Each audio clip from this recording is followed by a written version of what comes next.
होता, क्योंकि उनमें बीच में खांचा ही नहीं होता। उनके पैरों में देखा हुआ खुरों को, अपने घोड़ा और गधे के खुर देखे होंगे तो बीच में खांचे नहीं होते, जबकि गाय भैंस में बीच में खांचे होते हैं, इसलिए उनको खुरपका मुपका होता है और आपको घोड़ा को नहीं होता है, क्योंकि उनमें खांचे नहीं होते हैं। बच्चों, पशु प्लेग रोग शुष्क मौसम में ज्यादा फैलता है। विशेष याद रखना, शुष्क मतलब सूखा, यानी गर्मियों में यह ज्यादा फैलता है। पशु प्लेग की इंक्यूबेशन अवधि कितनी होती है? 3 से 8 दिन। मतलब इंक्यूबेशन अवधि का मतलब क्या होता है? इंक्यूबेशन अवधि का मतलब होता है, मतलब जैसे ही उसने प्रवेश किया वायरस ने, वो लक्षण प्रकट कब तक होंगे? तो बीच का जो समय है आपका वायरस प्रवेश करने से लेकर के लक्षण प्रकट होने तक का जो समय है उसे हम लोग इंक्यूबेशन अवधि या उद्भवन काल के नाम से जानते हैं। बच्चों, आगे बात करते हैं हम लोग खुरपका मुपका रोग की इंक्यूबेशन अवधि 106 दिन की होती है। कितनी होती है? 1 से 6 दिन की। बच्चों, बात करेंगे आगे। नेक्स्ट है बच्चों आपके नेक्स्ट चैप्टर की, देखिए आप लोग, लंगड़ी रोग में मृत्यु दर 95% होती है। विशेष याद रखना, लंगड़ी रोग होता है ना, इसमें मृत्यु दर कितनी होती है? 9% पशु मर जाता है।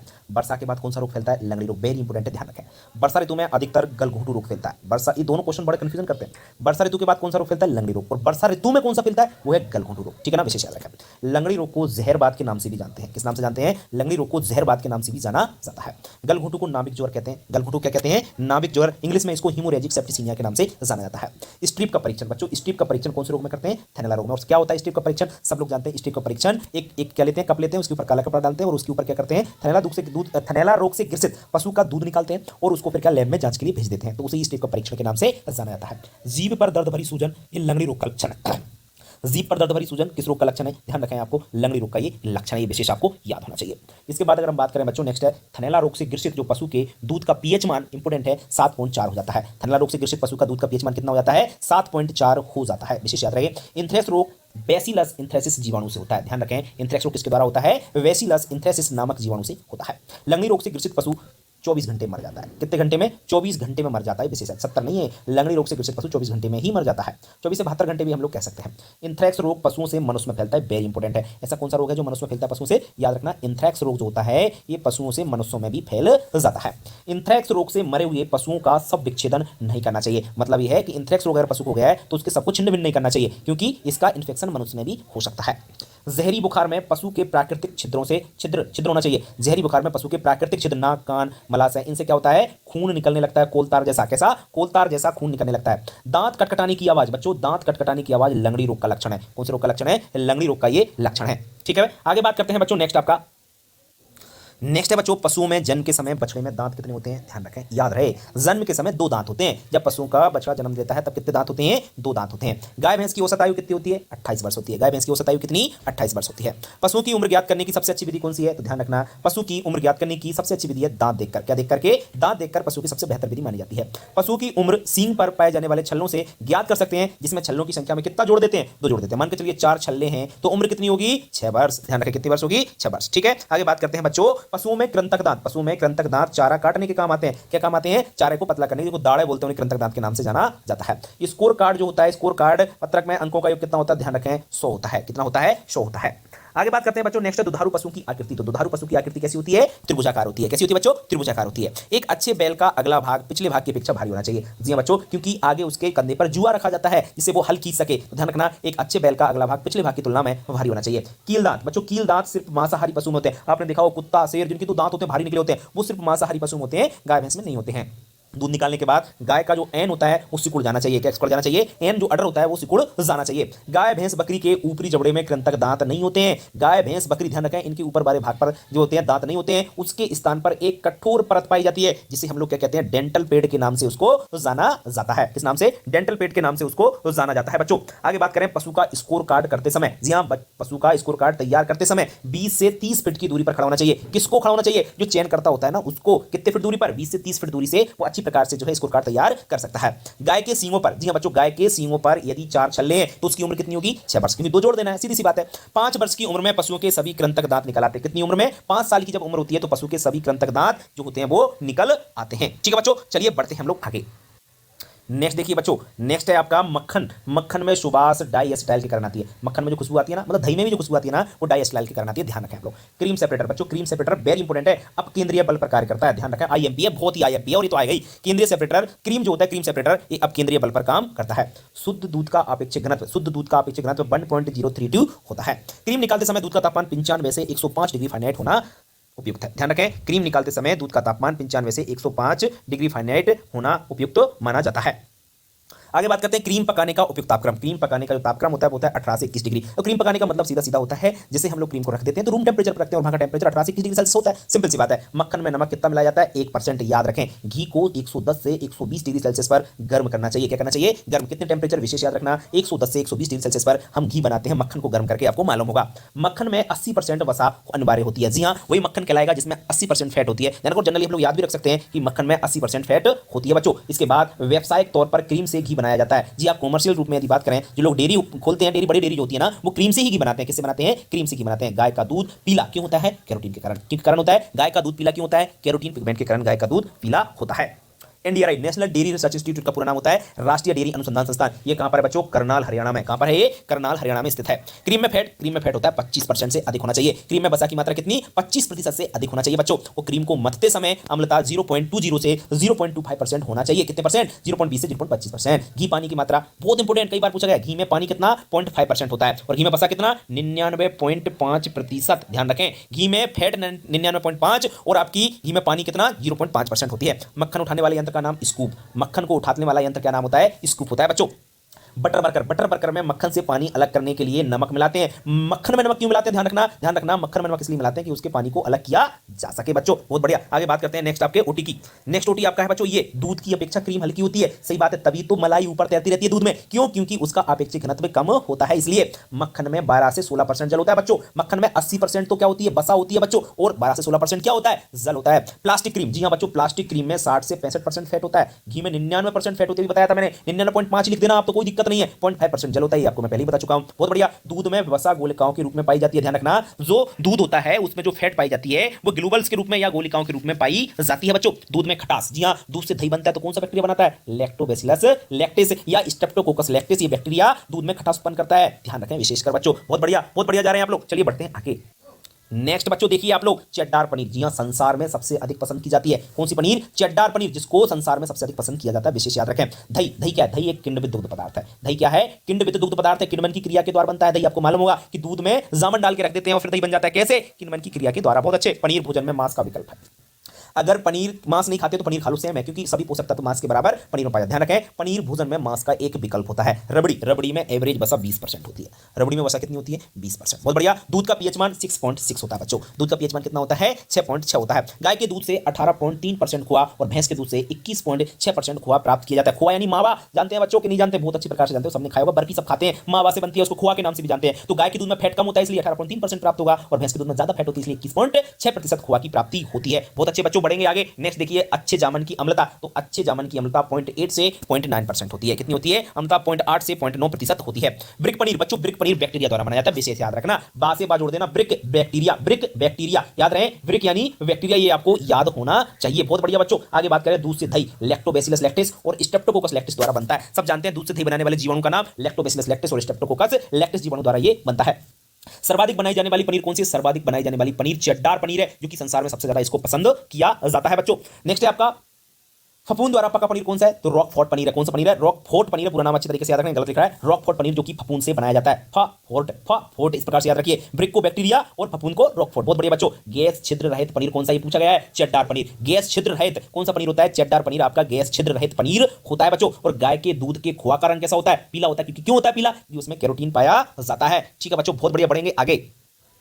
नेक्स्ट देखिए बच्चों, आपका एक आदर्श मुर्गीशाला भूमि के धरातल से कितने फीट ऊंची? 2 फीट ऊंची या 60 सेंटीमीटर भी कह सकते हैं। तो 2 फीट ऊंची होना चाहिए या 60 सेंटीमीटर आपकी ऊंची एक आदर्श मुर्गीशाला भूमि के धरातल से होना चाहिए बच्चों। मुर्गी घर का तापमान कितना? 50 से 85 डिग्री फ़ारेनहाइट। 50 से 85 डिग्री फ़ारेनहाइट होना चाहिए। मुर्गी का टेंपरेचर कितना होना चाहिए? 50 से 85 डिग्री फ़ारेनहाइट होना चाहिए। डीप लिटर प्रणाली मुर्गियों से संबंधित है। डीप लिटर प्रणाली कैसे संबंधित है? मुर्गियों से। इसको गहरी बिछावन पद्धति भी कहते हैं। इसे क्या कहते हैं हम लोग? गहरी बिछावन पद्धति के नाम से भी इसको जाना जाता है बच्चों। आगे यदि हम लोग बात करें आपका भारत में मुर्गी पालन की उत्तम पद्धति कौन सी? गहरी बिछावन पद्धति या डीप लिटर प्रणाली। नाम उसे इंग्लिश में डीप लिटर कहते हैं, हिंदी में गहरी बिछावन पद्धति के नाम से उसको जाना जाता है बच्चों। आगे एक मुर्गी के साथ कितनी मुर्गियां रखना चाहिए? 8 से 10 मुर्गी रखना चाहिए। एक मुर्गी के साथ 8 से 10 मुर्गियां हम लोग रख सकते हैं।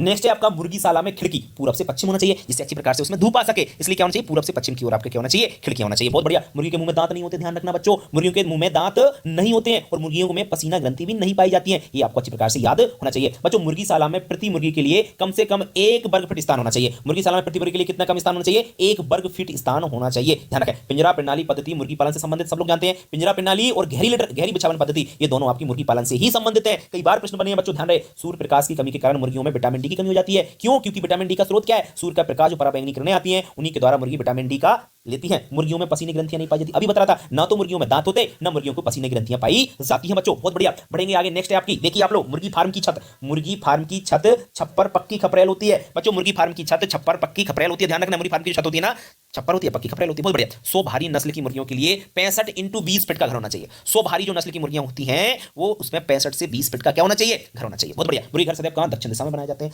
गहरी बिछावन पद्धति से बच्चों कीमती खाद प्राप्त होती है, ध्यान रखना। जो डीप लिटर प्रणाली होती है उससे कीमती खाद प्राप्त होती है। कैसी खाद प्राप्त होती है, बहुत ही अच्छी खाद प्राप्त होती है, उसमें आपके सभी पोषक तत्व पाए जाते हैं।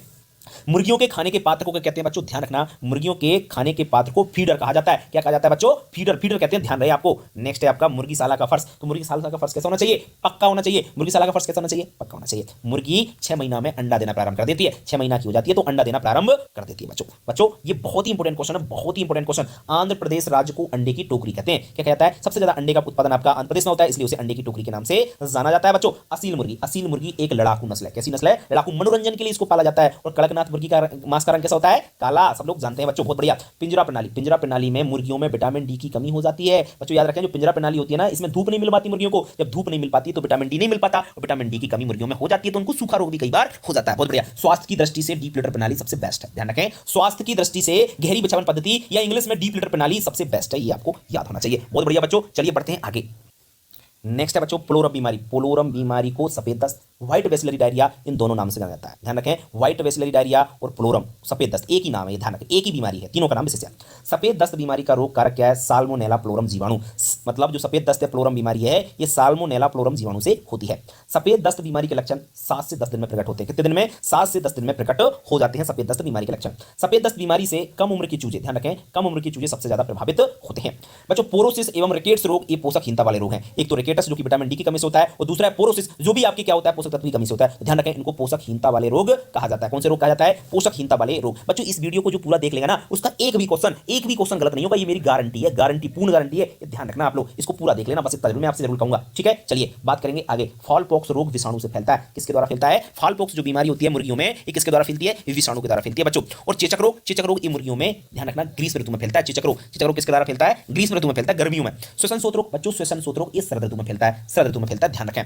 टांगे कमजोर होना, पूंछ नीचे की ओर लटक जाना, ये कौन सी बीमारी का लक्षण है, पोलोरम बीमारी का लक्षण है। कौन सी बीमारी का लक्षण है, पोलोरम बीमारी का लक्षण है, ध्यान रखना आप लोग। आगे यदि मैं बात करूं बच्चों, नेक्स्ट है आपका कोम तथा त्वचा पर, कोम यानी जो कलंगी होती है ना मुर्गियों, उसे कोम कहते हैं। त्वचा पर छाले पड़ना, छाले पड़ जाते हैं, तो ये फॉलपॉक्स बीमारी का लक्षण है। कौन सी बीमारी का, फॉलपॉक्स, जो किससे हो रही है, ये विषाणु के द्वारा हो रही है, ठीक है ना। तो ध्यान रखें बच्चों, कोम तथा त्वचा पर छाले पड़ना ये फॉलपॉक्स बीमारी का लक्षण है। आगे बात करते हैं बच्चों, पक्षी को चोट लगना एक यांत्रिक रोग है। ध्यान रखें, पक्षी को चोट लगना कौन सा रोग है बच्चों, यांत्रिक रोग है, यांत्रिक, मैकेनिकल, याद रखना। गोल कृमि एक आंतरिक परजीवी है बच्चों। गोल कृमि क्या होते हैं, इंटरनल पैरासाइट, ध्यान रखें, ये इंटरनल पैरासाइट होते हैं। चलिए बात करेंगे आगे, नेक्स्ट आपकी होगी पोलोरम बीमारी। पोलोरम बीमारी का प्रकोप इनक्यूबेटर द्वारा प्राप्त चूजों में ज्यादा फैलता है। ध्यान रखें, पोलोरम जो बीमारी जीवाणु से होती है, साल्मोनेला फ्लोरम जीवाणु के द्वारा, और ये किसमें ज्यादा होती है, जो चूजे इनक्यूबेटर द्वारा प्राप्त किए जाते हैं उनमें, ध्यान रखें। और फाउलपॉक्स बीमारी को गमोरो, फाउलपॉक्स बीमारी को गंबोरो के नाम से जाना जाता है। चेचक रोग भी चूजों में अधिक फैलता है। देखो पोलोरम भी ज्यादा फैलता है और चेचक, ये दोनों ही आपके चूजों में ही ज्यादा फैलते हैं, ये आपको पता होगा बच्चों। बीडब्ल्यूडी का प्रोनाम अभी पढ़ाया था, वेसिलरी व्हाइट डायरिया। वेसिलरी व्हाइट डायरिया ये पोलोरम या सफेद दस्त का दूसरा नाम है, उसका पूरा नाम याद रखना, बीडब्ल्यूडी का वेसिलरी व्हाइट डायरिया, सफेद दस्त के नाम से इसे जानते हैं।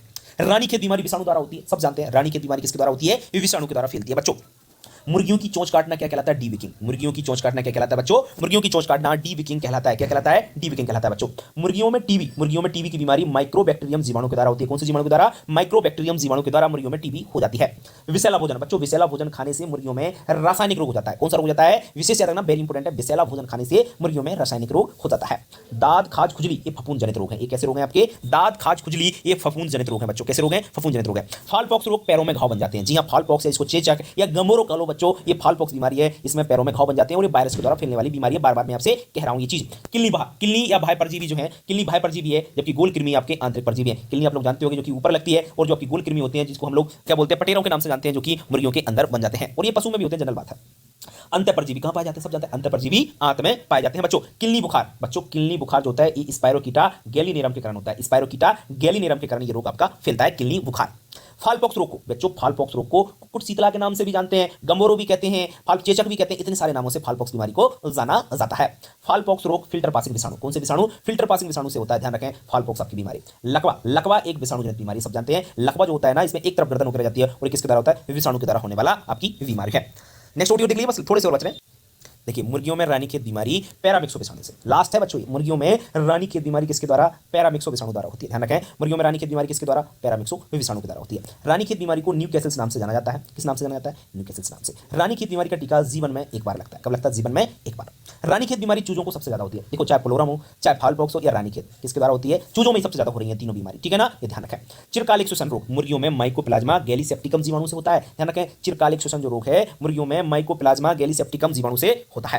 अंत परजीवी कहां पाए जाते हैं? आंत में, अभी मैं आपको बता ही चुका हूं, कोई दिक्कत ही नहीं है आपको, ठीक है। आगे टीकाकरण द्वारा मुर्गियों के शरीर में संक्रामक रोगों के प्रति प्रतिरोधक क्षमता पैदा होती है। भैया वैक्सीन क्यों लगाते हैं? क्योंकि उनके अंदर इम्यूनिटी पावर बढ़ जाए, जिससे वो रोग ना हो, ठीक है। चलिए आगे है किलनी बुखार। बच्चों किलनी बुखार आपका स्पाइरोचीटा गैलीनेटम के कारण होता है, अभी आपको मैं बता चुका हूं ये चीज। बर्ड फ्लू बहुत इंपॉर्टेंट है, बर्ड फ्लू मुर्गियों में होने वाला सबसे खतरनाक रोग है और बर्ड फ्लू भारत में सबसे पहले सन 2006 में महाराष्ट्र राज्य में देखा गया था, ध्यान रखें आप लोग। और रानीखेत बीमारी कोई 1928 में उत्तराखंड में की गई थी बच्चों, विशेष याद रखना इनको। कॉक्सिडियोसिस रोग मुर्गियों में कॉक्सिडिया प्रोटोजोआ के कारण होता है। कॉक्सिडियोसिस रोग किसके द्वारा होता है? मुर्गियों में कॉक्सिडिया प्रोटोजोआ के कारण होता है। इसके बाद नेक्स्ट है चिरकालिक श्वसन रोग, इसको दीर्घकालिक श्वसन और श्वसन शोथ के नाम से भी इसको जाना जाता है बच्चों, ठीक है बच्चों। तो ये थे आपके सभी ओटी। अगर आपने ये 40 मिनट का वीडियो देख लिया तो आपका काम हो गया, आपको कुछ भी पढ़ने की जरूरत नहीं है, एक भी ओटी आपको बाहर से नहीं पढ़ने की जरूरत है। इससे बाहर नहीं जाएगा, पूरे ओटी कंप्लीट ओटी मैंने आपको पढ़ा दी इस वीडियो में, और जिसने ये वीडियो देख लिया उसको जरूरत ही नहीं है कोई कुछ भी पढ़ने की, वो यहीं से 28 ओटी कंप्लीट कर लेगा। जो भी 100-150 ओटी आपके टोटल ओटी होंगे, 150 ओटी होंगे, तो क्या दिक्कत है बच्चों? 150 ओटी पढ़ लेते तो आपका काम हो जाएगा पूरा 28 ओटी का, कहीं से भी पढ़ने की जरूरत नहीं है आपको बच्चों। 70 नंबर का प्रश्न आया, पेपर आएगा पूरा, 28 आपके यहाँ से कंप्लीट हो गए। और पुरानी वाली जो कल वीडियो डाली थी उसको देख लेना, वहां से आपके 40 नंबर वहां से कंप्लीट हो जाएंगे, क्वेश्चन आंसर भी हो गए पूरे, ओटी भी आपके पास 70 नंबर कंप्लीट हो गए। 2 वीडियो देख लो, 1 घंटा 40 मिनट पढ़ लिया, यानी आपके 70 नंबर का काम हो चुका है, ठीक है ना। पुरानी वीडियो नहीं देखी, पुरानी का मतलब कल की वीडियो यदि नहीं देखी आपने, तो आप लोग अभी जाके अभी देख लीजिए उसको, इससे आपका काम हो जाए, ठीक है बच्चों। चलिए वीडियो कैसा लगा? वीडियो अच्छा लगा वीडियो को लाइक करो, दोस्तों को शेयर मार दीजिए, जितनी जल्दी से जितने ज्यादा लोग तक पहुंचाओगे उतना सबका भला होगा, ठीक है बच्चों। चलिए आज के लिए इतना ही, नमस्कार। नमस्कार साथियों, स्वागत है आपका एग्री थिंकर्स के लर्निंग प्लेटफॉर्म पर। लोगों देखिए साथियों, यहाँ पर क्या है, आज की वीडियो में हम क्या देखेंगे? पशुपालन एवं पशु चिकित्सा विज्ञान मोस्ट इंपॉर्टेंट सब्जेक्ट है आपका, इसके हम टॉप मोस्ट 100 एमसीक्यूज को इस वीडियो में देखेंगे, हिंदी इंग्लिश दोनों में, और ये 2024 की आपकी परीक्षाओं के लिए बहुत ही उपयोगी साबित होने वाली है। अगर आप 12th एग्रीकल्चर बोर्ड में है तो ये भी आपको इस सब्जेक्ट में जो है अच्छा नंबर दिलवाएगा, और आप बीएससी सेमेस्टर में है या एमएससी में है तो ये वीडियो जो है आप लोग के लिए रामबाण साबित होने वाली है। इसमें हम 100 एमसीक्यू को देखेंगे, इसके बाद एक और वीडियो आपको मिलेगी उसमें 100 एमसीक्यू, फिर तीसरे में भी 100 एमसीक्यू और चौथे वाले में 50 एमसीक्यू को हम देखेंगे, ठीक है। तो इसको हम शुरू करते हैं। यहाँ पर देखिए प्रश्न संख्या 1 से 100 तक इसमें, 101 से 200 तक दूसरे में, 201 से 300 तक तीसरे में, और 301 से 350 तक चौथे में। इस प्रकार से 450 एमसीक्यू प्लस 34 आपको वन लाइनर हमारे चैनल पर मिल गए हैं, तैयारी करेंगे, प्लस 4 वर्षों के पेपर आपको हमारे चैनल पर मिल जाएंगे, ठीक है। फिर देखिए प्रश्न संख्या 1 यहाँ पर क्या कर रहा है? सर्वप्रथम भारत भूमि पर पालन शुरू किया। इसमें यह पूछा जा रहा है कि भारत में सर्वप्रथम भारत की भूमि पर इसमें से किस पशु का पालन शुरू हुआ, ठीक है। क्वेश्चन नंबर 1 का इसमें हो जाएगा, यहां पर देखा जाए तो ऑप्शन नंबर ए यानी गाय। और ओवरऑल देखा जाए विश्व में पालन के आधार पर देखिए तो सबसे पहले किसका पालन हुआ था पशुओं में, तो आप यही पाएंगे, ठीक है। सबसे पहले कुत्ता का पालन हुआ था, यहाँ पर आपका 10,000 बीसी में आप ध्यान रखेंगे, और गेहूं और जौ की खेती 7500 बीसी में, इसको आप ध्यान रखेंगे। गाय का पालन 6000 बीसी में, ध्यान रखेंगे आप, ठीक है। 6000 बीसी मतलब क्या? 6000 बीसी का मतलब यहाँ पर आपका है 8000 वर्ष पहले। देखिए दूसरा प्रश्न यहाँ पर क्या है, देखिए इसमें हम ज्यादा टाइम नहीं लेंगे क्योंकि सिर्फ आंसर ही बताते जाएंगे। इससे पहले हमने आपको इकोनॉमिक्स का पेपर कराया था 6 वर्षों का, या एमसीक्यू भी था, उसमें इतना टाइम लग जा रहा था कि उसमें आप लोगों का अच्छा खासा रिस्पॉन्स नहीं मिला, तो सिर्फ इसमें हम आंसर बताते चलेंगे। भारतीय गाय का जंतु वैज्ञानिक नाम बॉस इंडिकस, कैप्रा हिरकस है बकरी का, बॉस टॉरस ये विदेशी गाय का, बुबेलिस भैंस का। क्वेश्चन नंबर 3, पशुओं में पालतूकरण में आवश्यक चरम सम्मिलित है। तीसरे क्वेश्चन का राइट ऑप्शन द होगा 4। क्वेश्चन नंबर 4 यहाँ पर क्या है? पशुओं को पालतूकरण का प्रमुख आधार क्या है? तो चौथा का ऑप्शन नंबर यहाँ पर कौन सा सही होगा? ऑप्शन नंबर द, यानी तीनों, सामाजिक, उपयोगिता और धार्मिक। पांचवा क्वेश्चन, पशु की मूल प्रवृत्ति होती है। पांचवे का राइट ऑप्शन स हो जाएगा, यानी कौन सा? दोनों। दोनों का मतलब भोजन प्राप्ति और आत्मरक्षा दोनों, यही पशुओं की मूल प्रवृत्ति होती है। पशुओं में मनुष्य की तुलना में अधिक विकसित होती है, तो पांचवें क्वेश्चन का राइट ऑप्शन सा हो जाएगा, यानी समझदारी, ऐसा कहा जाता है, ठीक है। तो छठवें क्वेश्चन का ऑप्शन नंबर देखिए, ये क्वेश्चन नहीं होगा, ये आंसर नहीं होगा। छठवें क्वेश्चन का राइट ऑप्शन ए होगा, यानी ज्ञानेंद्रियां। समझदारी तो मनुष्य में ही ज्यादा होती है पशुओं से, ठीक है। तो इसमें राइट ऑप्शन आपका हो जाएगा छठवें का अ, यानी ज्ञानेंद्रियां। सातवां क्वेश्चन यहाँ पर देखिए, पशुपालन विज्ञान द्वारा हम सीखते हैं, तो सातवें का राइट ऑप्शन यहाँ पर आपका ब हो जाएगा, यानी आर्थिक उत्पादन की कला, ठीक है। सातवें क्वेश्चन का राइट ऑप्शन कौन सा? ब हो जाएगा। आठवां क्वेश्चन फिर यहाँ पर देखिए क्या बोला जा रहा है, संकर प्रजनन नीति में, यानी संकर प्रजनन नीति में प्रयुक्त विदेशी नस्ल है। तो ये तीनों विदेशी नस्ल है जो संकर प्रजनन नीति में प्रयुक्त होती है। जर्सी, ये इंग्लैंड के पास की जर्सी द्वीप समूह की है। होल्स्टीन फ्रीजियन, ये भी आपको पता है, हॉलैंड की है। और ब्राउन स्विस, ये आपकी है। ठीक है, तो इसमें आपका राइट ऑप्शन तीनों हो जाएगा। क्वेश्चन नंबर 9 यहाँ पर क्या कह रहा है, बीमारी पैदा करने वाले सूक्ष्म जीवों को कहते हैं। तो 9 क्वेश्चन का राइट ऑप्शन होगा नहीं, रोगाणु। ठीक है, रोग पैदा करते हैं तो वो रोगाणु है, सूक्ष्म जीव है। ठीक है, तो 9वें क्वेश्चन का राइट ऑप्शन यहाँ पर आपका हो जाएगा। ठीक है, अब 10वां क्वेश्चन यहाँ पर क्या है, देखिए 10वां क्वेश्चन ये बोल रहा है प्राणी अनुकूलन प्रक्रिया में सम्मिलित महत्वपूर्ण कारक है। 10वें क्वेश्चन का राइट ऑप्शन 100 होगा, यानी दोनों मतलब आनुवंशिक और पर्यावरणीय दोनों। लगभग 600 वर्ष ईसा पूर्व मनुष्य द्वारा पालतू बनाए गए पशु इसमें से कौन से हैं। तो इसमें आपका राइट ऑप्शन कौन सा है, 11वें क्वेश्चन का राइट ऑप्शन यहाँ पर आपका हो जाएगा द। ठीक है, देखो दोस्तों, इसमें आपका राइट ऑप्शन कौन सा होगा, इसमें प्रिंटिंग में भी गलती हुई है। ये 600 ईसा पूर्व नहीं, ये 6000 ईसा पूर्व है। 6000 ईसा पूर्व मतलब लगभग 8000 वर्ष पहले। तो इसमें आपका कौन सा राइट ऑप्शन लगा, हमको बताते हैं। 6000 ईसा पूर्व आप मानकर चलेंगे, 600 नहीं है। भेड़ का पालन कब हुआ था, आपको ध्यान में रखना है, 8700 ईस्वी में। कब, यानी देखा जाए तो भेड़ का पालन यहाँ पर आपका हुआ था 8700 ईसा पूर्व। ठीक है, 8700 ईसा पूर्व का मतलब जो भी है आपका, यानी उसमें 2000 साल जोड़ देंगे तो आ जाएगा। बकरी का पालन 7700 ईसा पूर्व, लेकिन गाय का पालन होता 6000 वर्ष ईसा पूर्व, और सुअर का भी पालन इसी समय हुआ था। तो राइट ऑप्शन यहाँ पर 100 आपका सही हो जाएगा 11वें क्वेश्चन का। ठीक है, 12वां क्वेश्चन देखिए यहाँ पर क्या बोल रहा है। यहाँ पर यह बताया जा रहा है वातावरणीय ताप और आर्द्रता अधिक होने पर पशु का उत्पादन, देखिए वातावरणीय ताप और आर्द्रता अधिक होगी तो पशु का जो उत्पादन है वो घट जाएगा। ऑप्शन नंबर सही हो जाएगा। प्रश्न संख्या 13 यहाँ पर क्या है, वर्षा ऋतु में ताप तथा आर्द्रता बढ़ने से पशुओं में। तो 13वें क्वेश्चन का राइट ऑप्शन कौन सा होगा, इसमें आपका राइट ऑप्शन द होगा, यानी उपरोक्त सभी मतलब वायु परजीवी, अंतर परजीवी और बीमारियां तीनों। प्रश्न संख्या 14 क्या है, देश के कुल दुग्ध उत्पादन में भैंस का योगदान कितना है। तो 14वें का राइट ऑप्शन आपका 100 हो जाएगा, 54%। देखिए आधे से ज्यादा देश के कुल दुग्ध उत्पादन में भैंस का योगदान है। 15वां क्वेश्चन यहाँ पर, भारत में कुल कार्यरत जनसंख्या का कितने प्रतिशत दुग्ध व्यवसाय में संलग्न है। तो 15वें का राइट ऑप्शन कौन सा होगा, इसमें आपका 100 हो जाएगा, 5%। लगभग ये माना जाता है कि पशुपालन से 2.5 करोड़ लोगों को यानी रोजगार मिलता है, ये कहा जा सकता है। ठीक है, या 2.5 करोड़ लोग पशुपालन में, इसमें प्रतिशत में 5%। देखिए यहाँ पर विश्व की भैंस आबादी का भारत में पाए जाने वाला भाग है। 16वें क्वेश्चन का राइट ऑप्शन इसमें आपका कौन सा होगा, 100 नंबर, 50% अधिक। विश्व की 50% से यानी आधे से ज्यादा भैंसें जो है भारत में ही पाई जाती हैं। अगला देखिए प्रश्न संख्या 17, भारत की कुल राष्ट्रीय आय में गाय तथा भैंस का योगदान कितना है। 17 का राइट ऑप्शन 100 होगा, लगभग 15%। क्वेश्चन नंबर 18 क्या है वो देख लेते हैं। भारत में गाय का प्रतिशत औसत दुग्ध उत्पादन है। 18वें क्वेश्चन का राइट ऑप्शन हो जाएगा 175 लीटर लगभग। ठीक है, ये आप मानेंगे तो 18वें क्वेश्चन का राइट ऑप्शन हो जाएगा। प्रश्न संख्या 19 क्या है यहाँ पर, भारत में भैंस का प्रतिशत औसत दूध उत्पादन, देखिए उसमें गाय का 175 लीटर और भैंस का क्या होगा। 19वें क्वेश्चन का राइट ऑप्शन इसमें आपका हो जाएगा ऑप्शन नंबर ब, यानी 490 लीटर। ठीक है, अगला क्वेश्चन देखिए, गायों में क्रमशः प्रमुख दुधारू, द्विकाजी, भारवाही, इन तीनों को क्रम से देखना है। तो 20वें का आपका राइट ऑप्शन कौन सा, इसमें ऑप्शन नंबर हो जाएगा, साहिवाल दुधारू गाय है, हरियाणा द्विकाजी है और नागौरी भारवाही है। प्रश्न संख्या 21 देखिए फिर यहाँ पर, हरियाणा गाय यानी हरियाणा किस गाय का मूल स्थान है। तो इसमें सोचने वाला कुछ है ही नहीं, हरियाणा गाय का मूल स्थान है, हरियाणा साहिवाल का पाकिस्तान का मांटगोमरी है, नागौरी का राजस्थान का नागौर है, और ये आपको पता है लाल सिंधी का पाकिस्तान का सिंध प्रदेश। तो ये आपका 21वां क्वेश्चन। तो क्वेश्चन नंबर 22 यहाँ पर देखिए, काठियावाड़ गुजरात किसका जो है जन्म स्थान है। इसमें आपका ऑप्शन नंबर सही हो जाएगा, गिर जो है, गिर नस्ल है, उसका जन्मस्थान जो है वो काठियावाड़ गुजरात माना जाता है। गिर के जंगलों में ये गिर जो है वो दुधारू नस्ल है, साहिवाल, सिंधी, गिर, देवनी ये है। ठीक है, अब देखिए क्वेश्चन नंबर 23 क्या बोल रहा है, सबसे अधिक दुग्ध वसा वाली भैंस है। देखिए सब अगर देखा जाए तो 23वें क्वेश्चन में ये पूछा जा रहा है कि किस भैंस के दूध में सर्वाधिक जो है वसा पाई जाती है। तो भदावरी, ऑप्शन नंबर 10 सही हो जाएगा। मुर्रा सबसे ज्यादा दूध देती है। ठीक है, नागपुरी जो है पहाड़ों पर पाई जाती है और भदावरी में इसके दूध में सबसे ज्यादा वसा होती है। क्वेश्चन नंबर 24 क्या है, भैंस की सबसे छोटी नस्ल है। तो क्वेश्चन नंबर 24 का राइट ऑप्शन यहाँ पे आपका हो जाएगा ऑप्शन नंबर अ। देखिए क्वेश्चन नंबर 24 का राइट ऑप्शन कौन सा होगा देखते हैं। 24 नंबर क्वेश्चन, इसमें आपका राइट ऑप्शन मेहसाना होगा। ठीक है, इसमें थोड़ा सा कंफ्यूजन इसमें आप लगा सकते हैं भदावरी। ठीक है, मेहसाना नस्ल जो है ये क्रॉस नस्ल है और यही सबसे छोटी है, तो ऑप्शन नंबर 10 सही होगा, क्रॉस ब्रीड है। ठीक है, मुर्रा गुड़े सुरती की। और क्वेश्चन नंबर 25 क्या है, होल्स्टीन फ्रीजियन गाय का मूल स्थान क्या है। तो वो हॉलैंड है, ऑप्शन नंबर 12 सही हो जाएगा। भैंस की किस नस्ल में गलकंबा यानी जो डेवलप होता है वो विकसित होता है। ठीक है, तो 26 नंबर क्वेश्चन का यहाँ पे हो जाएगा जाफराबादी, ऑप्शन नंबर अ। भैंस की संकर नस्ल तो मेहसाना है, मुर्रा गुड़े सुरती की क्रॉस है। 28 नंबर क्वेश्चन, भैंस की किस नस्ल की त्वचा का जो रंग है वो तांबे जैसा होता है। तो 28 नंबर क्वेश्चन राइट ऑप्शन तो हो जाएगा भदावरी। ठीक है, और इसी में आपको पता है वसा भी इसके दूध में सर्वाधिक होता है, लगभग 13%। भैंस की किस नस्ल के शरीर पर सफेद धब्बे पाए जाते हैं। तो क्वेश्चन नंबर 29 इसका राइट ऑप्शन तो हो जाएगा, यानी नीली रावी। ठीक है, क्वेश्चन नंबर 30 का है, प्रजातियों के अंतः प्रजननकारी पशुओं का समूह जिनका मूल उत्पत्ति स्थान तथा विशिष्ट लक्षण समान हो उनको कहते हैं। 30वें का राइट ऑप्शन ब होगा, यानी नस्ल। ठीक है, तो क्वेश्चन नंबर 30 का ऑप्शन नंबर ब। अब आगे हम